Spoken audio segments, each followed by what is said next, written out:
i7 ગુજરાતનો અવાજ। નમસ્કાર દર્શક મિત્રો, i7 ન્યૂઝ ગુજરાતીની સાથે હું છું આપની સાથે પાયલ બામભણિયા। તો જોઈએ આજના મહત્વના સમાચાર। શ્યામનગર મુકામે શ્રીમદ ભાગવત ગીતા જ્ઞાન કથાનું સમાપન। હિંમતનગર અંબાજી હાઈવે પર ખેડ બ્રહ્મા નજીક શ્યામનગર મુકામે આવેલ પ્રજાપતિ સમાજવાડીના પરિસરમાં 7 દિવસીય ભાગવત ગીતા જ્ઞાન કથાનો શુભારંભ તારીખ 6 મેના રોજ જ્યોતિ હાઈસ્કૂલ ખેડ બ્રહ્માના આચાર્ય સુરેશભાઈ પટેલે દીપ પ્રગટાવી અને કર્યો હતો, જેનું આજરોજ સમાપન કરવામાં આવેલ। શ્રીમદ ભાગવત ગીતા પોથીનું પૂજન માણેકનાથ મંદિરના મહંત શ્રી સામળગીરીજી મહારાજે કરે।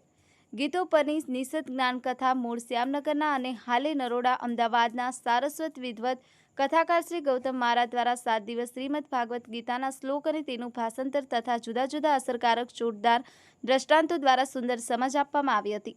દરરોજ 8 થી 11 કથા શ્રવણ, ત્યારબાદ મહાપ્રસાદનું આયોજન કરવામાં આવ્યું હતું। આગામી શિયાળામાં ફરીથી આવી કથાનું આયોજન યજમાન બનવા રામનગરના શ્રી વક્તાભાઈ અને રમણભાઈ પટેલે તૈયારી બતાવેલ।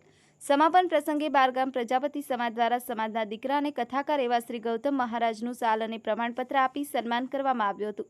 આ પ્રસંગે સુરતી કંપાના અને પ્રજાપતિ સમાજ પ્રમુખ કાંતિભાઈ પ્રજાપતિ, જ્યોતિ હાઈસ્કૂલના સંસ્કૃતના વિદ્વાન અધ્યાપક શ્રી ભગવાનસિંહજી વાઘેલા, માથા સુરતી કથાકાર શ્રી ભગવાનદાસ પટેલ, લક્ષ્મીપુરાથી ટ્રસ્ટ પ્રમુખ જયંતિભાઈ પ્રજાપતિ, ડાયાભાઈ પ્રજાપતિ, રમણભાઈ જોશી, પાનોલથી વિનુભાઈ પટેલ, ગોતાથી અનિલભાઈ જાની, ટાકાટુકાથી પ્રકાશભાઈ પ્રજાપતિ, ભજપુરાથી અમૃતભાઈ પટેલ તથા મોટી સંખ્યામાં હરિભક્તો ઉપસ્થિત રહી અને કથાનું રસપાન કર્યું હતું।